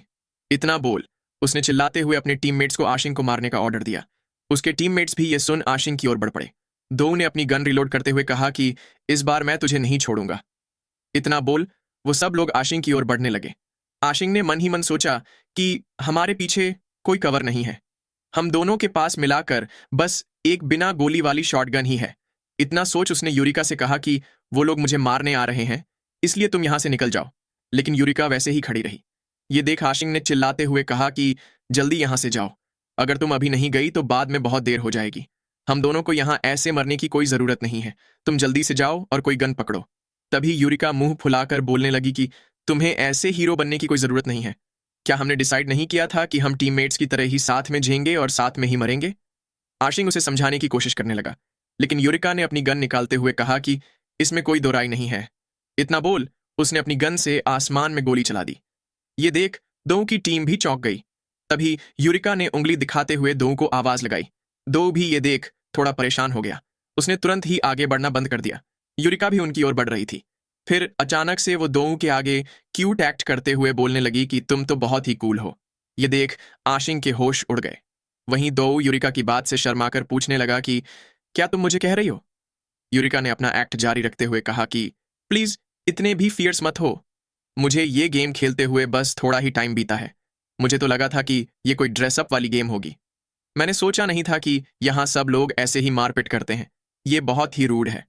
वहीं दो उसकी खूबसूरती में खोकर सोचने लगा कि अब तक मेरा ध्यान सिर्फ आशिंग पे ही था। मैंने एक्सपेक्ट नहीं किया था कि उसके साथ ऐसी कूल टीममेट भी होगी। इतना सोच उसने अपनी गन पीछे फेंकते हुए यूरिका से कहा कि तुम डरो मत, मेरा नाम है दो। मैं तो बस तुम्हारे साथ थोड़ा मजाक कर रहा था। क्या मैंने सही कहा ना? उसके पीछे खड़े टीममेट्स भी बोलने लगे कि अबे तुम्हारा पर्सोना ऐसे चेंज कैसे हो गया। वहीं दो ने अभी भी यूरिका से बात जारी रखते हुए कहा कि तुम्हारी नजर वाकई में ग्रेट है। तुम मेरे अपीयरेंस को मत देखो। हकीकत में मैं काफी इंट्रोवर्ट हूं। ये सब देख आशिंग को कुछ भी समझ नहीं आ रहा था। वहीं दो अभी भी खुद की बड़ाई किए जा रहा था, लेकिन उसके पास खड़ी यूरिका का ध्यान किसी और चीज पे ही था। वो धीरे धीरे अपना हाथ दो की कमर पे लगे स्टन ग्रेनेड की ओर बढ़ा रही थी। आशिंग ने भी ये नोटिस कर लिया। यूरिका ने संभलते हुए दो का स्टन ग्रेनेड ले लिया। फिर उसने वो स्टन ग्रेनेड आशिंग की ओर फेंक दिया। आशिंग ने भी उसे कैच कर लिया। उसने तुरंत ही उसकी पिन निकाल दी। दो अभी भी अपनी बातों में लगा हुआ था। तभी आशिंग ने पीछे से आकर यूरिका की आंख बंद करते हुए वो स्टन ग्रेनेड दो के सामने कर दिया। दो भी उसे देख हैरान रह गया। तभी वो स्टन ग्रेनेड उसकी और उसकी पूरी टीम के सामने ही फट गया। इससे वो सब लोग चौंधियाते हुए चारों ओर अंधाधुंध गोलियां चलाने लगे। वो आशिंग को गालियां दिए जा रहा था। वहीं आशिंग और यूरिका एक पेड़ के पीछे जा छिपे। यूरिका ने चैन की सांस लेते हुए कहा कि मैं तो काफी डर गई थी। आशिंग ने उसे शांत होने को बोला। यूरिका ने भी खुद को शांत करने की कोशिश की, लेकिन फिर डरते हुए बोलने लगी कि अगर मेरा ड्रेस खराब हो जाता तो मेरा क्या होता। तभी आशिंग ने उसे कहा कि स्टन ग्रेनेड का इफेक्ट काफी कम होता है। मैं उनका ध्यान भटकाकर यहां से ले जाऊंगा। ये सुन, यूरिका ने पीछे से उसका हाथ पकड़ते हुए कहा कि लेकिन ऐसे तो तुम मारे जाओगे। आशिंग ने उसे कहा कि मुझ पर ट्रस्ट करो, इस प्रॉब्लम का अभी सिर्फ यही सोल्यूशन है। मैं सर्वाइव करके तुमसे बाद में रिजॉइन करूंगा। यूरिका ने भी उसकी बात मान ली। फिर उसने आशिंग की ओर एक एनर्जी ड्रिंक बढ़ा दी। वो आशिंग से बोलने लगी कि मैं तुम पर ट्रस्ट करती हूँ, लेकिन मुझे प्रॉमिस करो कि तुम सर्वाइव करोगे। आशिंग भी उसे ठीक है बोलकर एनर्जी ड्रिंक पीते हुए भागने लगा। दो ने भी उसे देख लिया था। आशिंग भागते हुए उसी की ओर आ रहा था। वो उस पर हमला करने आ रहा था। दो भी ये देख हैरान हो गया। तभी आशिंग ने उसके पैरों के बीच जोरदार लात दे मारी। इससे दो दर्द से जमीन पे लेटा कराहते हुए बोलने लगा कि साले, ये तो वॉर क्राइम है। वहीं आशिंग उनसे बचकर भागने लगा। दो ने भी अपने बंदों को उसे मारने के लिए ऑर्डर दिया। वो अपनी पूरी टीम के साथ आशिंग का पीछा करने लगा, लेकिन आशिंग काफी तेज था। दो को समझ नहीं आ रहा था कि वो इतना तेज कैसे हो सकता है। तभी उसके टीममेट ने कहा कि लगता है आशिंग ने एनर्जी ड्रिंक पी है, इसीलिए वो इतना तेज दौड़ पा रहा है। दो ने चिढ़ते हुए कहा कि हाँ, मुझे पता है, लेकिन तुम लोग उस पर गोलियां क्यों नहीं चला रहे? उस बंदे ने बताया कि इतने दूर से उसे भागते हुए हिट कर पाना नामुमकिन है। वहीं अब आशिंग की स्पीड भी कम होने लगी थी। ये देख दो के टीममेट ने कहा कि लगता है उसकी एनर्जी ड्रिंक का इफेक्ट कम हो रहा है। दो ने कहा कि हाँ, मुझे दिखाई दे रहा है, अब जल्दी करो और उसे पकड़ो। आशिंग ने भी अपने पीछे आ रहे उन लोगों को देख सोचा कि मेरी टाइमिंग परफेक्ट थी, मेरी कैलकुलेशंस सही है। दो एनर्जी ड्रिंक्स मुझे दौड़ने में सपोर्ट कर यहां तक लाने के लिए काफी है। ये जगह है पोचिंकी। पोचिंकी का एरिया काफी कॉम्प्लेक्स है, इसलिए मैं इसका इस्तेमाल करके इनसे बचकर भाग सकता हूं। इतना सोच वो एक बार्न हाउस में घुस गया। उसने मन ही मन कहा कि पोचिंकी फाइटिंग से भरी रहती है। अगर मेरा सामना किसी और टीम से हो गया तो मैं पक्का खत्म हो जाऊंगा, लेकिन अगर मुझे यहां पर कोई वेपन मिल जाए तो मेरे पास अभी भी चांस है। लेकिन आशिंग को उस घर में कोई भी वेपन नहीं मिला। ये देख आशिंग खुद को समझाते हुए बोलने लगा कि लोग हमेशा के लिए तो अनलकी नहीं रह सकते। यहाँ पर काफी सारे घर हैं, वो सब तो खाली थोड़ी ना होंगे। तभी उसने देखा कि दो अपनी टीम के साथ वहां पर पहुंच चुका था। ये देख उसकी फट के हाथ में आ गई। दो ने भी हंसते हुए अपने टीममेट से कहा कि उस कमीने को अभी भी कोई गन नहीं मिली है, पीटो साले को। इतना बोल वो सब लोग दरवाजा खोलने की कोशिश करने लगे। आशिंग भी वहां से भाग निकला। वहीं बाहर खड़े दो ने अपने गांगजी और तेईजी नाम के टीममेट्स को पीछे का दरवाजा ब्लॉक करने को और गून नाम के टीममेट को अपने साथ अंदर चलने को कहा। इसके बाद वो तुरंत ही दरवाजा खोल बोलने लगा कि अब तो मैं इस कछुए को उबाल कर ही रहूंगा। लेकिन तभी उन्होंने देखा कि वहां पर कोई भी नहीं था। दरअसल आशिंग खिड़की के बाहर जमीन पे लेटा हुआ था। दो अपने बंदों से पूछने लगा कि आशिंग कहाँ है। उसके टीममेट ने बताया कि पीछे के दरवाजे से आते वक्त भी उन्हें कोई नहीं दिखा। दो ने गांगजी और तेजी से बाहर जाकर ढूंढने को कहा और बताया कि वो गून के साथ अंदर सर्च करेगा, वो जरूर पास ही होगा, वो इतना जल्दी दूर नहीं भाग सकता। गांगजी और तेजी भी उसकी बात मान आशिंग को ढूंढने बाहर निकल आए। आशिंग मन ही मन उनसे पीछे ना देखने की रिक्वेस्ट करने लगा। तभी गांगजी ने आशिंग को दीवार फांद कर जाते हुए देख लिया। लेकिन तभी उसे कहीं से एक गोली आ लगी। आशिंग भी ये देख भौचक्का रह गया। तेजी भी गांगजी की ऐसी हालत देख परेशान हो गया। उसने तुरंत ही दों को बताया कि गांगजी एलिमिनेट हो चुका है। तभी उसे भी एक गोली आ लगी। आशिंग ये देख चौंक गया। उसे समझ नहीं आया कि आखिर यहां चल क्या रहा है। दों भी अपने टीममेट्स को ढूंढता हुआ बाहर निकल आया, लेकिन तभी उसके बचे हुए टीममेट को भी एक गोली आ लगी। दों को समझ नहीं आ रहा था कि गोली चल कहां से रही है। उसे पता चल गया कि ये एनिमी जरूर साइलेंसर यूज कर रहा है। वो अपने चारों तरफ गोलियां चलाते हुए गुस्से से बोलने लगा कि जो भी हो वो मेरे सामने आओ। लेकिन तभी एक गोली उसे भी आ लगी। वो तुरंत ही जमीन पर गिर पड़ा। तभी उसे वहीं दीवार के पीछे छिपा आशिंग दिखाई दिया। वो उसे गुस्से से कमीना कहते हुए बोलने लगा कि साले अब तूने किससे हाथ मिलाया है। लेकिन तभी उसे एक और गोली आ लगी। इस बार सीधा उसकी पेटी बन गई। आशिंग ने भी परेशान होते हुए कहा कि मुझे इस बारे में कुछ नहीं पता। तभी कुछ फील करके वो चौंक गया। उसके पीछे लेटे घिली सूट पहने बंदे ने कहा कि बिल्कुल भी आवाज मत करना। अगर तुम मरना नहीं चाहते तो इतनी बात मानो। इतना बोल उसने आशिंग के मुंह पे अपनी AKM तान दी। ये देख आशिंग सोचने लगा कि ये तो आसमान से गिरे और खजूर में अटके वाली बात हो गई। फिर वो पास पड़ी दों की पेटी को देखने लगा। उसने मन ही मन सोचा कि अब यहां से निकलने का सिर्फ एक ही तरीका है, और वो है दों की पेटी से वेपन लेना। इतना सोच वो उस पेटी की ओर हाथ बढ़ाने लगा, लेकिन तभी उस बंदे ने गोली चला दी। ये देख आशिंग काफी डर गया, लेकिन ये गोली उसे नहीं बल्कि पीछे घर में छिपे किसी एनिमी को मारी गई थी। फिर उस घिली सूट वाले बंदे ने दीवार फांदते हुए कहा कि अगर तुम ऐसे ही चिल्लाते रहे तो मैं तुम्हें वाकई में मार दूंगा। फिर वो बैठकर दों की पेटी लूटने लगा। ये देख आशिंग परेशान हो गया। उस बंदे ने भी ये नोटिस कर लिया। ये देख आशिंग जल्दी से उसे घास वाला बंदा बुलाकर हेलो बोलने लगा। ये सुन उस बंदे ने हंसते हुए बताया कि ये घिली सूट है और मेरा नाम फैंटम है। आशिंग को घिली सूट के बारे में कुछ नहीं पता था, क्योंकि वो अभी भी एक ऐसा नूब था जिसने कभी भी एयर ड्रॉप नहीं लूटा। तभी आशिंग ने कुछ नोटिस किया। वो फैंटम का ध्यान लूट करने में पाकर वहां से निकलने लगा। तभी फैंटम ने पूछा कि क्या तुम ऐसे ही चले जाओगे। आशिंग भी खुद के पकड़े जाने पर चौंक गया। फिर उसने फैंटम को बताया कि मेरे पास कोई भी इक्विपमेंट नहीं है, इसलिए मुझे मारना तुम्हारे लिए फिजूल साबित होगा। तभी फैंटम ने आशिंग को अपने पास बुलाते हुए कहा कि मैं तुमसे कुछ पूछना चाहता हूं। तुम मिलिट्री बेस की साइड से आ रहे हो ना? आशिंग ने उसे हाँ में जवाब दिया। उस बंदे ने आगे जमीन पे कोई सिंबल बनाकर पूछा कि क्या तुमने इसे कभी देखा है। आशिंग भी उस सिंबल को देख सोच में पड़ गया। उसे वो बाइक वाली लड़की याद आ गई जिसकी बैग पे ऐसा ही कोई सिंबल था। उसने जवाब देते हुए बताया कि शायद एक टाइट कपड़े पहनी हुई बाइक चलाने वाली लड़की की बैग पे ऐसा ही कोई सिंबल था। ये सुन वो बंदा उसे पकड़कर चिल्लाते हुए पूछने लगा कि वो किस तरफ गई है। आशिंग ने थोड़ा डरते हुए जवाब दिया कि वो नॉर्थ की ओर गई है। ये सुन फैंटम उसके पास आकर बोलने लगा कि बढ़िया, क्या तुम उसे ढूंढने में मेरी मदद करोगे। आशिंग ने उससे दूर हटते हुए कहा कि वो लड़की बहुत ही डरावनी है, मैं उसे फिर मिलना नहीं चाहता। ये सुन फैंटम ने अपनी गन निकालते हुए बताया कि मैं तुमसे मुफ्त में काम नहीं करवा रहा। अगर तुम उस लड़की को ढूंढने में मेरी मदद करो तो मैं जीतने में तुम्हारी मदद करूंगा। जल्दी से इस बारे में सोचो, मैं 3 तक गिनूंगा। इसके बाद फैंटम ने सीधा 3 बोल दिया। ये देख आशिंग पूछने लगा कि एक और 2 का क्या। फैंटम ने उसके सिर पे अपनी गन तानते हुए बताया कि मुझे नंबर्स नहीं पता, अब तुम ये बताओ कि तुम मेरी बात से अग्री करते हो या नहीं। आशिंग ने तुरंत ही उसकी बात से अग्री कर लिया। ये सुन फैंटम ने कहा कि बहुत बढ़िया, तुम्हारे पास इतनी कम उम्र में भी काफी अच्छा दिमाग है। तभी आशिंग ने कहा कि मेरी भी कुछ रिक्वेस्ट है। मैं पहले अपने टीममेट को ढूंढना चाहता हूं, उसके बाद मैं तुम्हारी उस बैग को ढूंढने में मदद करूंगा। ये सुन फैंटम पूछने लगा कि वो एक लड़की है ना। आशिंग ने पूछा कि तुम्हें ये कैसे पता। सामने से फैंटम बोलने लगा कि कोई इतना परेशान सिर्फ प्यार की वजह से ही हो सकता है। ये सुन आशिंग ने कहा कि ऐसी कोई बात नहीं है, वो तो बस मेरी फिक्स्ड टीममेट है। फैंटम भी हंसते हुए बोलने लगा कि हाँ, समझ गया। चलो तो अब तुम्हारी इस टीममेट को ढूंढते हैं। वैसे तुम्हारे पास अब तक कोई वेपन क्यों नहीं है। आशिंग ने उसे बताया कि मैं नेचुरली काफी अनलकी हूं और मुझे गन्स बहुत ही रेयरली मिलती है, और अगर मुझे गन मिल भी जाए तो भी मैं एनिमी को मार नहीं पाऊंगा। फैंटम भी उसकी ऐसी सिचुएशन देख हैरान रह गया। उसे आशिंग काफी इंटरेस्टिंग लगा। फिर उसने आशिंग की ओर एक पैन फेंक दिया। वो सीधा जाकर आशिंग के सिर पे लगा। फिर आशिंग उस पैन को देख पूछने लगा कि क्या तुम्हें भूख लगी है। फैंटम ने बताया कि ये वेपन है। ये सुन आशिंग बोलने लगा कि ये तो क्लियरली खाना बनाने के लिए है।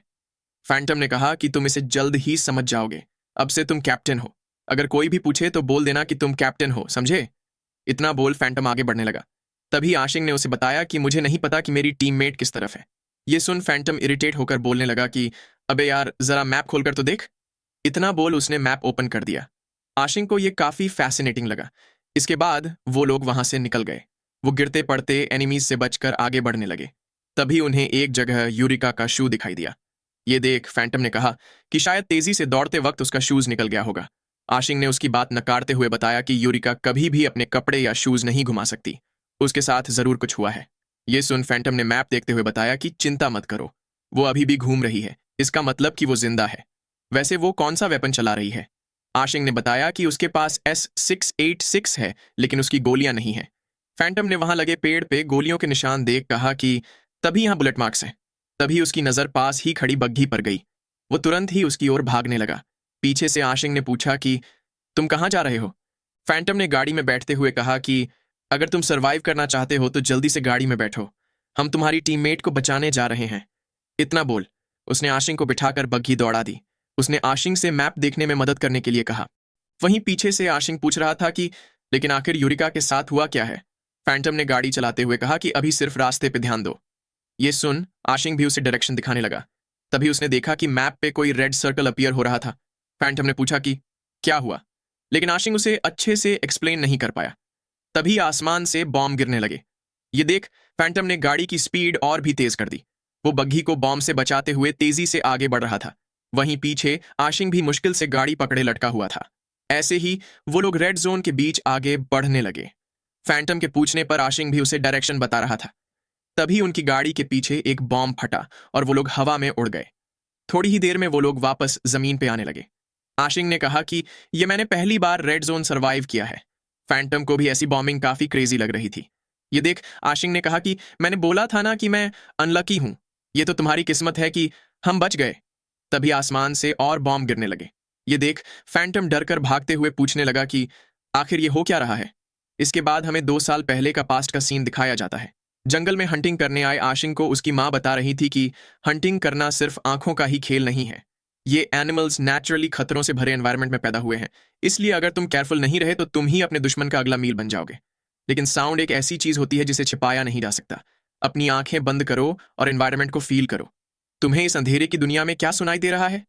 आशिंग ने अपनी आंखें बंद कर बताया कि मुझे काफी सारे पत्तों की झड़झड़ाहट, इंसेक्ट्स, पानी का बहना, ये सब सुनाई दे रहा है। ये सुन उसकी माँ ने कहा कि उसे थोड़ा और एनालाइज करके ऑर्गेनाइज करो। उन आवाजों में से नॉइज हटाकर सबसे जरूरी हिस्से को कैप्चर करो, और जब वो आवाज मिल जाए तो उस पर लॉक कर दो। तभी आशिंग को पास ही छिपा एक खरगोश मिल गया। उसने तुरंत ही उस पर गोलियां चलानी शुरू कर दी, लेकिन उसकी सारी गोलियां उस खरगोश को मिस कर गईं। फिर मौका पाकर खरगोश भी वहां से भागने लगा। आशिंग ने भी गुस्से से उसका पीछा करना शुरू कर दिया। वहीं पीछे से उसकी माँ उसे भागने से मना कर रही थी, लेकिन आशिंग उनकी बात सुने बिना खरगोश का पीछा करने लगा। अब खरगोश जंगल के काफी अंदर आ चुका था। आशिंग भी उसे पकड़ने के लिए पूरी तरह से डिटरमिन्ड था, लेकिन तभी किसी जानवर ने उस खरगोश को दबोच लिया। आशिंग भी ये देख डर के मारे रुक गया। उसके सामने कुछ भेड़िए उस खरगोश को नोच रहे थे। ये भेड़ियों का एक पूरा झुंड था। तभी पीछे से उसकी माँ ने आते हुए उसे शांत होने को बोला। उसकी माँ ने उसके आगे आते हुए कहा कि अपने चेहरे पे डर मत दिखाओ, धीरे धीरे पीछे हटो, एकदम शांत रहो और बिल्कुल भी पैनिक मत होना। लेकिन तभी सामने से वो भेड़िया उन्हें देख गुर्राने लगा। आशिंग की माँ ने उसे बताया कि पैनिक मत करो, ये बस हमें टेस्ट कर रहा है। जब तक हम शांत रहे तब तक वो कुछ नहीं करेगा। लेकिन तभी पैर के नीचे एक लकड़ी आने से आशिंग का बैलेंस बिगड़ गया। उसके नीचे गिरते ही गलती से गन की ट्रिगर दब गई और उसमें से गोलियां छूटने लगीं। ये देख वो भेड़िए भी वहां से भाग निकले, लेकिन तभी उसकी माँ पेट में गोली लगने से घुटनों के बल जमीन पे गिर पड़ी। ये देख आशिंग के होश उड़ गए। वो तुरंत ही अपनी माँ को पकड़ते हुए उनसे माफी मांगने लगा। उसने कांपते हाथों से अपने फोन पे इमरजेंसी नंबर डायल कर दिया, लेकिन तभी उसे पता चला कि फोन में तो सिग्नल ही नहीं था। ये देख आशिंग को समझ नहीं आ रहा था कि अब क्या किया जाए। वो अपनी माँ को पकड़े रोते हुए उनसे बार बार माफी मांगने लगा। तभी उसकी माँ ने उसका गाल सहलाते हुए कहा कि तुम्हें माफी मांगने की कोई जरूरत नहीं है, ये तुम्हारी गलती नहीं है, तुम रो मत। इतना बोलते हुए उसकी माँ बेहोश हो गई। ये देख आशिंग जोर से चिल्लाने लगा। आशिंग अभी बहुत ही ज्यादा डिस्पेयर में था। उसे बचपन से अब तक अपने साथ हो रही सारी अनलकी चीजें याद आने लगीं। वो गुस्से से चिल्लाते हुए पूछने लगा कि आखिर मेरे साथ ही क्यों? लेकिन तभी वो एकदम से शांत हो गया। उसके बाल अब सफेद हो चुके थे। उसने अपनी माँ को देख कहा कि मैं आपको बचा कर ही रहूंगा, मैं आपको मरने देना नहीं चाहता। फिर वो उनके पेट में लगी गोली देखने लगा। उसने मन ही मन सोचा कि सबसे पहले मुझे इनके घुटनों के नीचे कुछ रखकर पेट के मसल्स को रिलैक्स करना होगा। फिर उसने अपनी जैकेट फाड़ते हुए सोचा कि इंटरनल ऑर्गन्स को एक्सपोज होकर ड्राई होने से रोकने के लिए घाव को गीले कपड़े से लपेटना होगा। अभी तो मैं सिर्फ इतना ही कर सकता हूं, लेकिन सबसे जरूरी काम है इस जगह से बाहर निकलना। इनकी पल्स और ब्रेथिंग अभी भी स्थिर है, लेकिन वो काफी कमजोर है। मैं इन्हें उठाकर नहीं ले जा सकता क्योंकि रास्ते के गड्ढों से इनकी चोटें और भी ज्यादा बिगड़ जाएंगी। इतना सोच वो कुछ लकड़ियां इकट्ठा कर उनकी राफ्ट बनाने लगा। उसने अपनी माँ को उस राफ्ट पे लिटाकर राफ्ट नदी में धकेल दी। वो राफ्ट चलाते हुए बोल रहा था कि मैं आपको डेफिनेटली बचा कर ही रहूंगा। ऐसे ही रात हो जाती है और हमें तेज बारिश के बीच एक हॉस्पिटल दिखाई देता है। वहां काउंटर पे एक नर्स सोई हुई थी। तभी आशिंग ने अपनी माँ को पकड़े दरवाजे को लात मारकर खोल दिया। उसने नर्स से कहा कि जल्दी से इन्हें बचा लो। तो इस पार्ट को अब हम यहीं खत्म करते हैं। बाकी आपको क्या लगता है, आशिंग के बाल सफेद होने के पीछे क्या वजह रही होगी? कमेंट करके मुझे इसके बारे में जरूर बताइएगा। और अगर अब तक लाइक और सब्सक्राइब नहीं किया तो वो भी करते जाना। तो मिलते हैं नेक्स्ट पार्ट में।